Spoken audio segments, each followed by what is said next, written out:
자, 다음은 성완종 수사 결과를 어제 검찰이 발표했습니다. 그리고 황교안 총리가 부패 척결 등 이 본인의 개혁 과제에 대해서 언급을 했습니다. 이 이야기 좀 하겠습니다. 자, 검사 13명이 80일간 투입돼서 성완종 쪽지 수사를 했습니다. 자, 어제부터 또 야단입니다.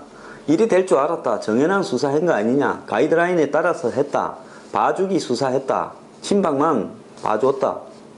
자, 잔소리 하지 말고요. 야당은 오늘 특검하자고 발의하십시오. 여당도 한다 했고 대통령도 한다 했습니다. 그 특검을 해가지고요. 특검에서 성완종 돈 먹은 사람들 여야 골고루 다 밝혀봅시다. 그러면 될 일을 왜 뜯습니까?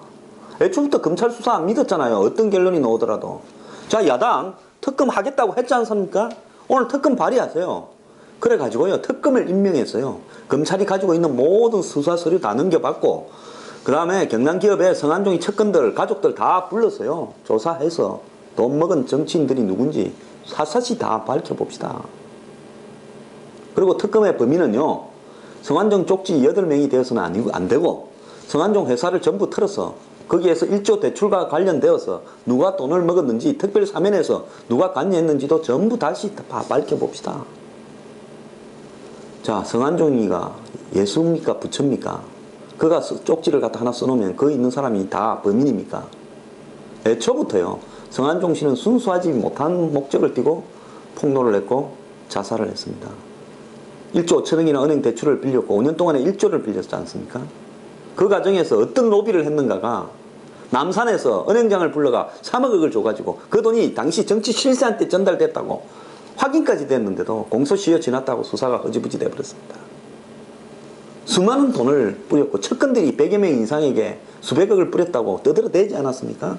근데 막상 검찰 수사가 진행되니까 CCTV 끄고 자료를 몇 차 실어내고 수사하기 전에 다 폐기했다는 거 아닙니까? 그리고 가서는 입을 닫았죠. 그럼 제대로 수사가 되겠습니까? 당사자 죽어버렸는데요. 뇌물수사는 당사자가 살아있어야 수사가 됩니다. 자, 이렇다면요. 지금 8명 중에서 2명만 정황을 이야기했고 이완구, 홍준표, 나머지 6명에 대해서는 그냥 액수만 적어놨거나 액수도 없이 이름만 적어놨습니다. 정황 한마디 이야기하지 않았고요. 측근이 자료나 정황에 대해서 협조하지도 않았습니다. 다만 뭐 그 부가적으로 털다 보니까 2명이 나와서 이름이 김한길, 인재 그 두 분 지금 출두하라는 거 아닙니까? 그리고 노건평 씨 하나 드러났죠. 노건평 씨요. 참 제가 이 사건 초기에 여러분 기억할 겁니다. 특별사문 문제가 나왔을 때 당시에 형님 라인이 가동되고 있었다라고 이야기하지 않았습니까? 아무도 이야기 안 할 때 했어요. 자, 12월 28일 2차 사면 횡담도 개발 비리로 징역형을 받고 집행유예 돼 있을 때 자, 12월 1일 날인가 상고 포기했습니다. 그리고 28일 날 74명을 할 때는 빠졌다는 거 아닙니까? 이번에 어제 처음 밝혀진 거예요. 성완종이를 그때 28일 날 해줄 때 빠졌다는 거예요. 그러니까 성완종이 일가가 26일부터 29일까지 노건평의 동네 후배 그다가 경남기업에 있었고 또 성완종이 비서실장이 3번이나 매일 찾아갔다는 거 아닙니까? 그래서 29일 날 다시 이야기해서 12월 31일 날 성완종이 혼자가 추가되어서 특별사면이 되었다는 거 아닙니까? 그러다 보니까 노건평이가 관련하고 있는 아주 노병킴 지인의 건설회사가 경남기업에 하청을 했는데 뒤에 돈을 5억 더 올려줬다는 거 아닙니까? 그리고 2005년 사면에서도요. 성완종이 거기 부탁해서 나중에 3천만 원 갖다 줬다. 근데 두 개 다 공소시효가 지나서 수사할 수 없다. 자, 망신주기 수사라고 이제 떠듭니다. 야당이 입이 있다고 이렇게 함부로 떠들면 안 돼요. 문제가 있는 사람을 조사를 해서 밝혀야 되고 해야지. 공소시효가 끝났기 때문에 망신주기 먼지털이 수사라고요? 자, 대통령 가족이 대통령 동생이 이래도 되는 겁니까? 지난번 노무현 대통령 추도식에서요. 대통령 아들 떠들던 거 한번 보십시오. 이런 일이 있는데 떠들 수 있습니까?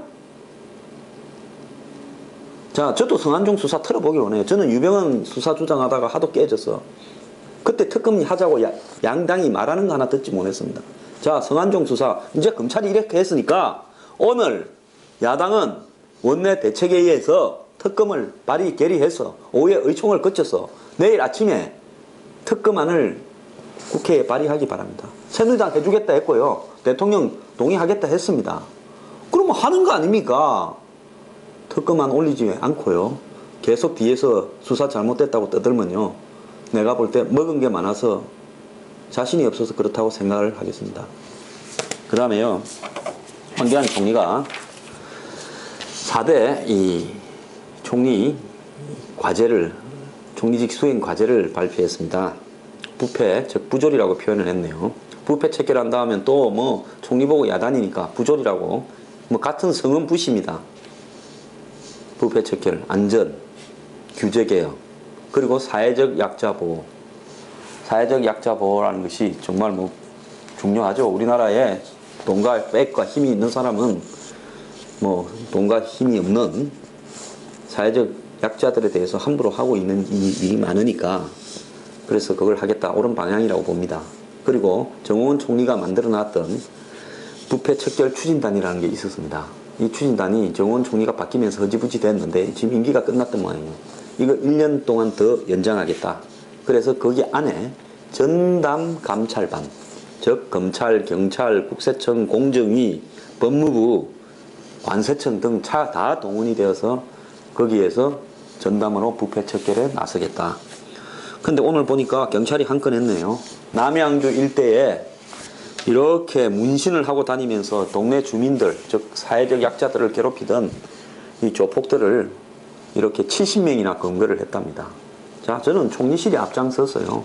우리 사회 곳곳에 지금 기강이 해이해지면서 벌어지고 있는 이런 일들에 대해서 척결에 나서 주기를 바랍니다.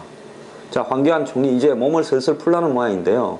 좀 있으면 곡소리 많이 나겠습니다. 여의도에서.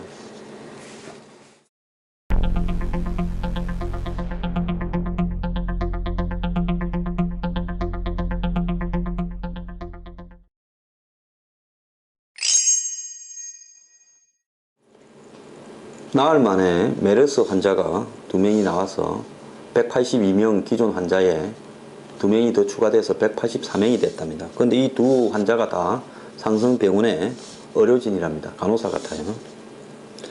그래서 이 전체 메르스 환자 184명 중에 89명이 삼성병원이고요. 그 다음에 돌아가신 분 중에는 14명이 삼성병원에서 돌아가신 겁니다. 감염되었어요.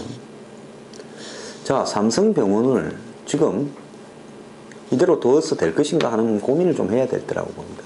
지금 정부는 메르스 환자가 나흘 동안 안 나오니까 메르스가 이제 종식되었다라고 내주쯤에 가서 이제 좀 선언을 추진하고 메르스에서 탈피해서 경제를 살리고 부패 척결이나 각종 사회개혁 과제에 이렇게 매진을 해야 되는데요. 지금 메르스가 이 피 같은 시간을 잡아먹고 있습니다. 근데 지금 삼성병원에서 자꾸 이렇게 나오는 부분은 삼성병원 내부에서 벌어지고 있는 문제들에 대해서 아직도 제대로 조사가 안 되고 있는 거 아니냐, 심각한 고민을 우리가 좀 해봐야 됩니다. 자, 이번에 감염된 이 두 간호사가 메르스 환자를 돌보다가 보호장구를 부탈착하는 과정에서 감염이 되어서 걸린 거냐, 안 그러면 보호장구 자체가 부실하냐. 초반에 삼성병원이 쓰던 보호장구가 다 부실했다고 나왔습니다.